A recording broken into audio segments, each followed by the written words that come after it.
교재는 직접 읽어보시길 바라며 바로 설교로 넘어가도록 하겠습니다. 여러분, 어제 제가 에스라와 느헤미야가 사실은 한 권의 성경이다라는 말씀을 드렸습니다. 에스라와 느헤미야를 분리된 내용이 아니라 하나의 내용으로 봐야 된다라는 말씀이지요. 그렇다면 에스라와 느헤미야 전체를 어떻게 설명할 수 있을까요? 이스라엘 사람들은요, 바벨론 땅에서 포로 생활에서 돌아와서 우여곡절 끝에 겨우 성전을 짓습니다. 그러고도 힘없는 삶을 살아가다가 에스라 때 종교개혁을 통해 신앙에 불이 붙었지요. 여기까지가 에스라의 내용이라면 그로부터 13년이 지난 이후의 내용이 느헤미야 내용이라고 했습니다. 말씀드렸지만 개혁 이후에 특별한 무엇인가가 일어나기를 기대했는데 사실은 아무 일도 일어나지 않고 그저 버티는 삶을 살고 있었다라는 이야기를 드렸습니다. 간단하게 말하면 지금 우리가 읽고 있는 느헤미야서의 상황은 성전은 세워졌는데 성벽은 무너진 상황이다라는 것입니다. 여러분, 그런데요, 이 모습이 사실 우리 개인적인 신앙의 모습도 이럴 때가 참 많습니다. 하나님을 믿기는 믿습니다. 그래서 우리 안에 성전은 세워졌습니다. 그래서 예배는 빠지지 않고 드립니다. 에스라가 종교개혁을 하듯 순간순간 성령의 특별한 뜨거운 체험도 경험할 때가 있습니다. 그런데 정작 시간이 지나서 돌아보면 남는 것은 없는 것처럼 느껴집니다. 왜 이러는 것일까요? 간단하게 말씀드리면 성전은 세워졌는데 성벽이 무너졌기 때문에 그렇습니다. 성벽이 무너져 있으니 마음의 보화를 노리는 온갖 악한 세력들이 공격해 들어와 그 보화를 가지고 가버리는 것이지요. 이처럼 영적인 성벽이 세워져 있지 않다면 신앙생활을 오래 한다고 할지라도 삶의 변화는 없게 됩니다. 그렇다면 성벽이 무너진 사람의 특징은 무엇일까요? 어제 본문이지만 느헤미야 1장 3절에서는 성벽이 무너진 예루살렘이 큰 환난을 당하고 능욕을 받는다라고 이야기를 합니다. 성전이 무너진 사람은요, 마음속 깊은 곳에 능욕, 즉 수치심을 가지고 있습니다. 이 사람들은 마음의 성벽이 무너졌기 때문에 사람들이 건네는 작은 말에도 크게 상처를 입고 힘들어합니다. 다른 사람과 자기를 비교하면서 부끄러워하고 괴로워합니다. 삶을 대하는 태도에 체념이 가득합니다. 그래서 문제가 생기면 어쩔 수 없지 하고 쉽게 포기하고 수동적으로 끌려다닙니다. 이것이 바로 마음의 성벽이 무너진 사람들의 특징인 것이지요. 이런 경우에는, 마음의 성벽이 이처럼 무너진 경우에는 순간순간 은혜를 받더라도 곧 작은 공격에 그 은혜를 다 놓치고 빼앗기고 맙니다. 에스라 시대에 크게 은혜를 받았지만 삶이 변화되지 않은 것과 같습니다. 그렇다면 이런 사람들이, 성벽이 무너진 사람들이 가장 먼저 해야 할 일이 무엇일까요? 당연히 무너진 성벽을 다시 쌓는 일입니다. 오늘 느헤미야서는 이 무너진 성벽을, 특별히 우리 마음 안에 있는 이 무너진 성벽을 어떻게 다시 쌓을 것인지에 대한 교과서다라고 해도 좋습니다. 그렇다면 느헤미야가 이 무너진 성벽을 다시 쌓아가는 방법이 무엇이었을까요? 여러분, 어제 우리가 읽었던 느헤미야 1장과 오늘 2장 사이에는 4달의 시간 간격이 있습니다. 느헤미야가 성벽이 회복되기를 주야로 기도한 지 4달의 시간이 지났다라는 것입니다. 느헤미야는 하나님의 역사를 갈망하면서 끊임없이 기도합니다. 그리고 이 기도를 통해 하나님의 역사가 시작됩니다. 2절 이하의 내용은 간단하게 제가 요약하면 이와 같습니다. 느헤미야는 얼굴에 수심이 낀 채로 아닥사스다 왕의 시종을 듭니다. 그래서 왕이 물어보지요. 너 마음 가운데 근심이 있느냐? 그때 느헤미야가 대답합니다. 내 조상들이 있는 성읍이 황폐하고 성문이 불탄 것이, 성벽이 무너진 것이 마음에 괴롭습니다. 그 말을 듣고 왕이 다시 묻습니다. 그러면 너 나에게 바라는 것이 있느냐? 여러분, 어제 말씀드렸지만 느헤미야는요, 특별한 영적인 통찰력이 있는 사람이었습니다. 내 현실과 하나님이 역사하시는 것을 함께 바라볼 수 있는 눈이 있었다라는 것이지요. 이처럼 느헤미야는 하나님께서 역사하시는 것을 주시하며 바라보는 사람이었습니다. 그리고 왕의 물음 속에서 느헤미야는 하나님께서 지금 일하고 계시는구나 하는 것을 느꼈습니다. 함께 4절을 읽어보도록 하겠습니다. 4절입니다. 시작.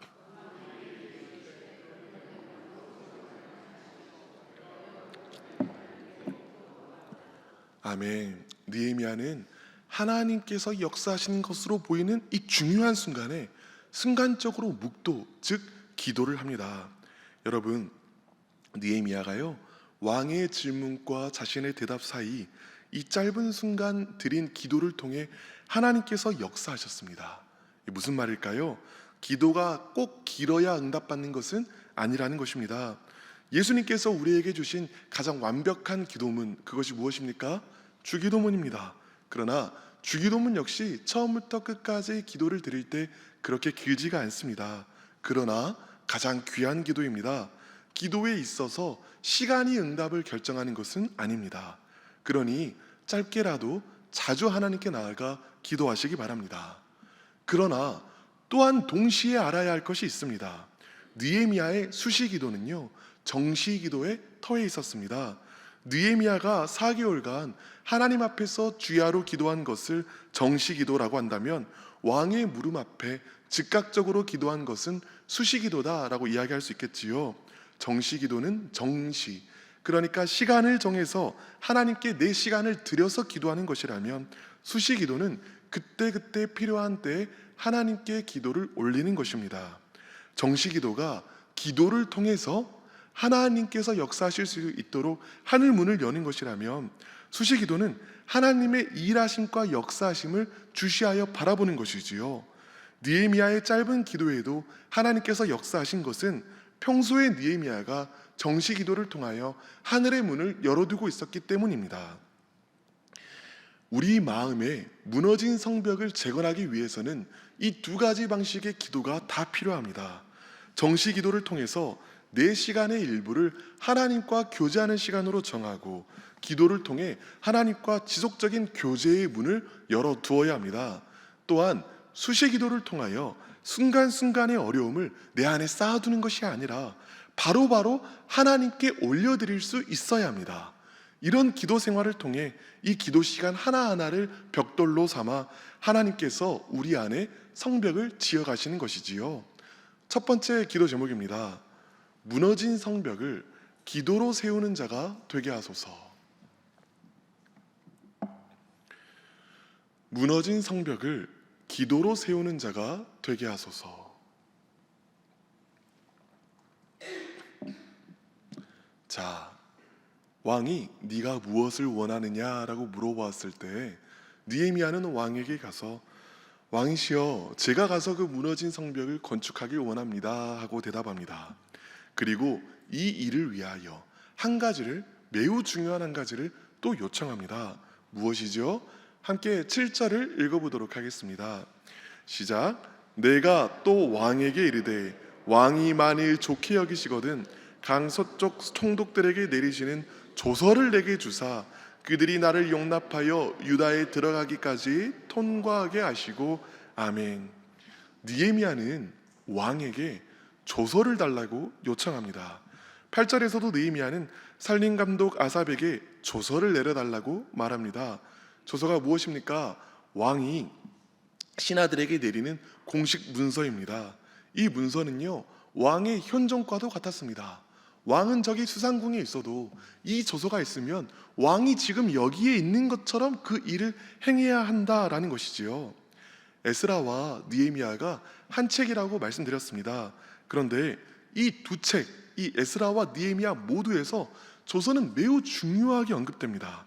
함께 읽었던 에스라를 한번 생각해 보도록 하겠습니다. 다리오 왕 때에 성전이 세우는 것을 반대했던 사람들이 다리오 왕에게 상소를 보내서 성전 짓는 것을 멈춰달라고 이야기합니다. 그때 다리오 왕이 무엇을 했습니까? 왕의 문서 창고에 들어가서 고레스 왕이 내린 조서를 살펴봅니다. 그런데 고레스 왕이 내린 조서를 보니까 이 성전을 지으라고 되어 있는 거예요. 그래서 어떻게 합니까?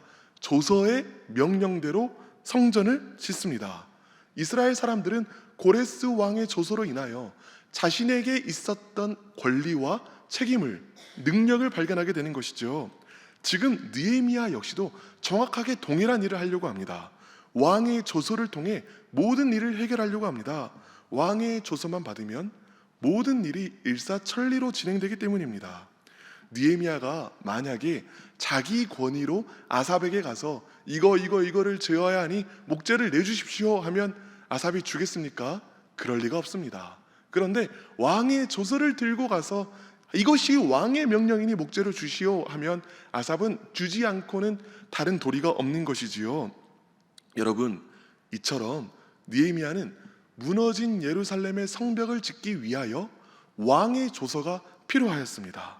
그렇다면 우리의 무너진 성벽을 다시 짓기 위하여 필요한 것이 무엇일까요? 정확하게 동일하게 왕의 조서가 필요합니다. 우리에게도 왕이 주신 조서가 있습니다. 무엇이죠? 바로 하나님께서 우리에게 주신 약속의 말씀, 이 성경입니다.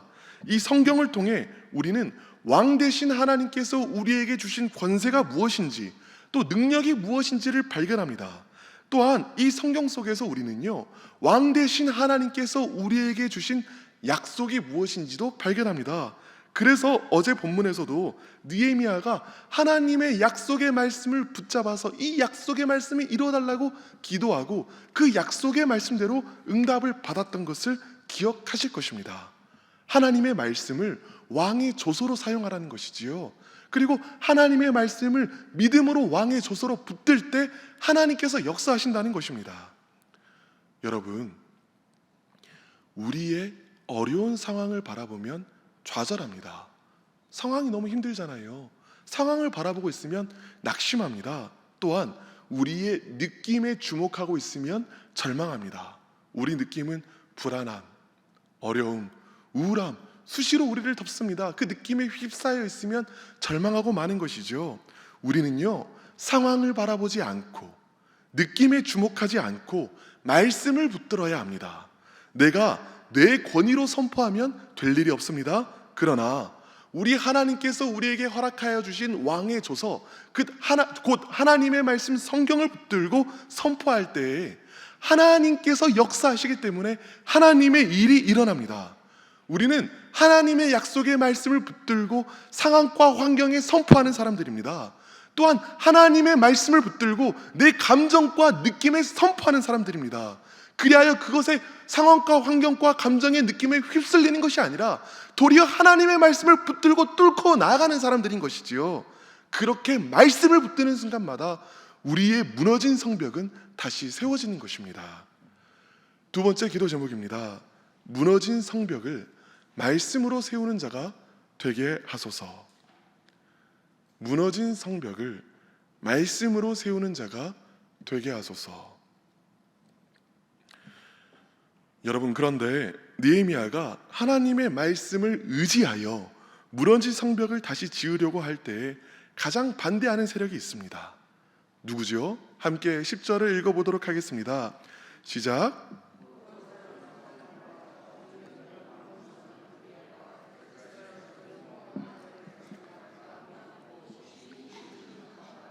네, 누구입니까? 사마리아 총독이었던 산발락과 암몬의 총독이었던 도비아입니다. 이후에 느헤미야 13장에서 보지만요, 도비아는 성전의 창고를 자신이 차지해서 사용하고 있었습니다. 그러니까 성벽이 무너진 틈에 예루살렘의 보화가 쌓였던 그 보화를 가져갔던 존재가 바로 이 산발락과 도비아라는 것이지요. 이처럼 우리가 우리 마음의 성벽을 세우려고 할 때 우리를 더욱 맹렬하게 공격하는 세력이 있습니다. 무엇이죠? 우리 마음에 보화가, 말씀의 보화가 쌓일 때마다 이 보화를 가져가려고 했던 사탄의 세력입니다. 느헤미야는 이들에게 어떻게 대응할까요? 함께 11절과 12절을 읽어보도록 하겠습니다. 내가 예루살렘에 이르러 머무른 지 사흘 만에 내 하나님께서 예루살렘을 위해 무엇을 할 것인지 내 마음에 주신 것을 내가 아무에게도 말하지 아니하고 밤에 일어나 몇몇 사람과 함께 나갈 때 내가 탄 짐승 외에는 다른 짐승이 없더라. 아멘. 느헤미야는요, 예루살렘에 도착한 이후에 이 영적인 공격에 맞서 싸우기 위하여 사흘의 시간 동안 홀로 시간을 보냈습니다. 느헤미야는 앞으로 맞서 싸워야 할 적들 앞에서 사람들을 찾아가서 내가 얼마나 힘든지, 내가 얼마나 괴로운지 호소하면서 시간을 보내지 않았습니다. 자기 연민에 빠지지도 않았습니다. 오히려 홀로 하나님 앞에 가서 마음을 하나님께 고정시키고 하나님께서 부어주시는 마음을 받는 시간을 보냈습니다. 기도와 묵상을 통해 하나님의 뜻을 확인하는 시간을 보낸 것입니다. 사실 영적인 어려움 앞에서 사람들이 첫 번째 보이는 반응이 그들의 영적인 수준을 보여줍니다. 어떤 이들은요, 힘든 일이 생기면 바로 전화기 앞으로 달려갑니다. 긴 시간 동안 자신의 마음의 괴로움을 다른 사람들에게 다 쏟아내고 이제 만족을 누렸으니 더 이상 기도의 자리로 나아가지는 않습니다. 우리는 이와 달라야 합니다. 우리의 문제를 사람에게 쏟아내는 것이 아니라 하나님께 쏟아내야 합니다. 그러면서 오늘 본문 표현대로 예루살렘을 위해 무엇을 할 것인지 내 마음에 주신 것, 즉 내가 무엇을 해야 할지 하나님께서 내 마음에 알려주시는 하나님의 음성을 들어야 합니다. 하나님과 독대하는 이 시간에 하나님께서는 기도와 말씀을 통해서 우리에게 말씀하여 주시기 때문입니다. 그러니 무엇입니까, 여러분? 내 힘듦과 어려움을 가지고 사람에게 나아가서 사람에게 쏟는 시간마다 사실은 내 마음의 성벽이 무너지는 것입니다. 그러나 하나님 앞에 나아가 하나님께 독대하며 하나님의 음성을 듣기 위하여 몸부림치는 시간마다 내 마음의 성벽은 세워지는 것이지요. 이렇게 사흘 동안 기도하고 하나님의 마음을, 하나님의 말씀을 받은 이후에 느헤미야는 몇몇 사람들과 함께 밤중에 시찰을 나갑니다. 무너진 성벽을 다 조사하고 이후에야 사람들 앞에 섭니다. 그리고 이 사람들 앞에서 선포합니다. 18절입니다. 함께 읽겠습니다. 또 그들에게 하나님의 선한 손이 나를 도우신 일과 왕이 내게 이른 말씀을 전하였으니 그들이 말이 일어나 건축하자 하고 모두 힘을 내어 이 선한 일을 하려 하매. 아멘. 여러분, 느헤미야는요, 하나님의 백성에게 자신이 받은 하나님의 마음을, 자신이 받은 하나님의 말씀을 전하였습니다. 그럼 느헤미야가 어떻게 지금까지 하나님께서 자신에게 주신 마음을 분별하였을까요? 먼저는 우리 잘 알고 있지만 어제 본문에서 본 것과 같이 하나님의 약속의 말씀을 먼저 붙잡았습니다. 그리고 기도함을 통하여 하나님의 마음이 내 마음 가운데 부어지기를 기다렸습니다. 그리고는 상황과 환경을 통해 하나님께서 어떻게 역사하셨는지, 왕이 어떻게 행했는지를 살폈습니다. 이 모든 것, 말씀과 기도와 상황을 통해 하나님의 뜻을 분별하고 이제 그 분별한 말씀을 사람들에게, 이스라엘 백성에게 선포한 것이죠. 바로 이때 하나님의 말씀이 부어진 그 말씀을 선포한 이때 놀라운 일이 일어납니다. 하나님의 사람이 하나님의 말씀을 통해 하나님의 비전을 제시하고 이스라엘 사람들에게 우리 함께 가자, 함께 성벽을 세워보자, 동참하기를 호소할 때 성령의 바람이 그 가운데 부어진 것입니다. 지치고 힘들었던 이스라엘 사람들이 회복되기 시작한 것이죠. 새롭게 하나님의 일에 동참하고 싶은 마음이 그 사람 가운데 놀랍게도 부어집니다. 여러분, 이것이 기적이 아닙니까? 이스라엘 사람들은요, 오랫동안 수치심 가운데, 능욕받은 가운데 있었습니다. 그런데 하나님의 마음이 선포된 말씀을 통해 부어지자 이 사람들 가운데 성령의 놀라운 은혜와 능력이 부어집니다. 이대로는 안 되지, 일어나야지 고백하는 마음이 생긴다는 것입니다. 그래서 말합니다. 모두 힘을 내어 이 선한 일을 하려 하매. 하나님의 일을 하나님께서 이루시는 것을 함께 보게 되는 것입니다. 새로운 부흥이 이스라엘 땅을 덮게 되는 것이지요. 이를 통해 우리가 배우게 되는 것이 있습니다. 우리가 무너진 성벽을, 우리 마음의 성벽을 다시 세우려고 할 힘을 어디에 썼습니까? 사람에게 썼습니까? 사람에게 이야기함으로 썼습니까? 아니라는 것입니다. 오직 말씀과 기도를 통해서만 우리 마음의 성벽을 다시 세울 힘을 얻게 됩니다. 특별히 하나님의 마음이 부어진 선포되는 말씀을 통해서 우리는 성벽을 다시 세울 수 있는 힘과 능력을 공급받습니다. 이것이 우리가 매일 아침 새벽 기도회를 드리는 이유이지요. 선포된 말씀을 통하여 하나님의 능력으로, 하나님의 힘으로 우리 자신을 가득 채우기 위해서입니다. 마지막 기도 제목입니다. 무너진 성벽을 세울 능력을 하나님을 통해 공급받게 하소서. 무너진 성벽을 세울 능력을 하나님을 통해 공급받게 하소서. 이제 다음 세 가지 기도 제목으로 기도드리겠습니다. 첫 번째 기도 제목입니다. 무너진 성벽을 기도로 세우는 자가 되게 하소서. 두 번째 기도 제목입니다. 무너진 성벽을 말씀으로 세우는 자가 되게 하소서. 마지막 기도 제목입니다. 무너진 성벽을 세울 능력을 하나님을 통해 공급받게 하소서. 이제 이 세 가지 기도 제목을 놓고 함께 하나님께 기도드리겠습니다. 주여 믿습니다. 주여 믿습니다. 주여 믿습니다.